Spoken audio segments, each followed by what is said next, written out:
even more dramatic than that. I get excited about this. Because this is what blows me away about it, is that the observer of an act of kindness,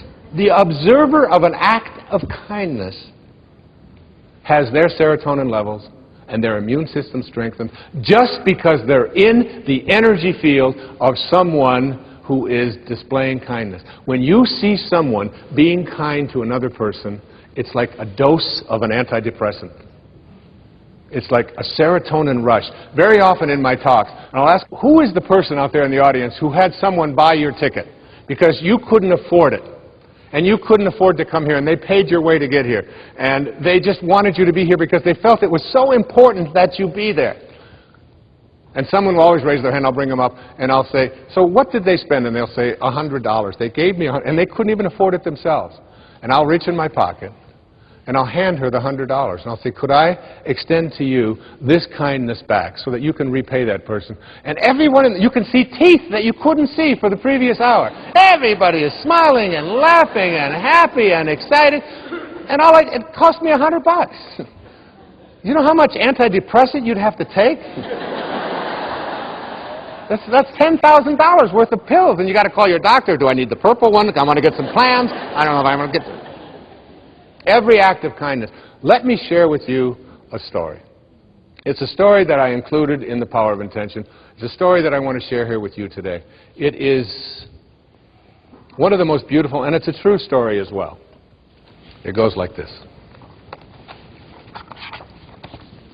I call it the Shia story. In Brooklyn, New York, this is titled, Where is God's Perfection? In Brooklyn, New York, CHUSH, C-H-U-S-H, CHUSH is a school that caters to learning disabled children. Some children remain in CHUSH for their entire school career, while others can be mainstreamed into conventional schools. At a CHUSH fundraising event, a dinner, the father of a CHUSH child delivered a speech that would never be forgotten by all who attended. After extolling the school and its dedicated staff, he cried out, "Where is the perfection in my son Shia? Everything God does is done with perfection, but my child cannot remember facts and figures as other children do. Where is God's perfection here?" The audience was shocked by the question and pained by the father's anguish and stilled by the piercing query. "I believe," the father answered, "that when God brings a child like Shia into the world, the perfection that he seeks is in the way people react to this child."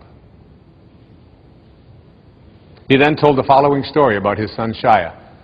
One afternoon, Shia and his father walked past a park where some boys Shia knew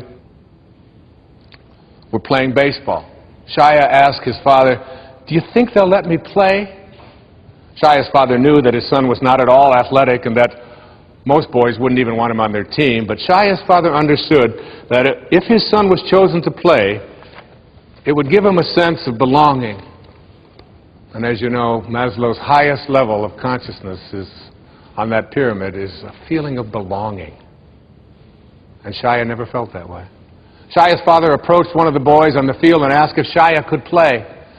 The boy looked around for some guidance from his teammates, and getting none, he took matters into his own hands, and he said, "Well, we're losing by 6 runs, and the game is in the 8th inning. I guess he can be on our team, and we'll try to put him up to bat in the 9th inning." Shia's father was ecstatic as Shia smiled broadly. Shia was told to put on a glove and go out to play in center field. In the bottom of the 8th inning, Shia's team scored a few runs, but they were still behind by 3. In the bottom of the 9th inning, Shia's team scored again, and now with 2 outs and the bases loaded, Shia was scheduled to be up with the potential winning run on base.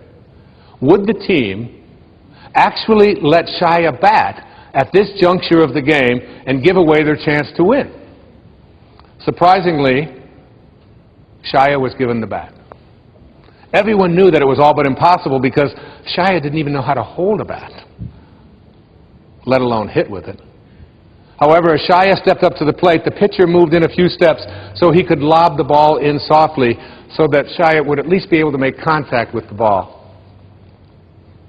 The first pitch came in, Shia swung clumsily and he missed.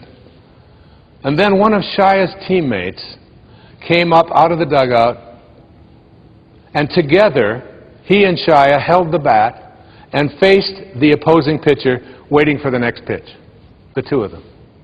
The pitcher again took in a few more steps toward Shia so he could toss the ball even more softly.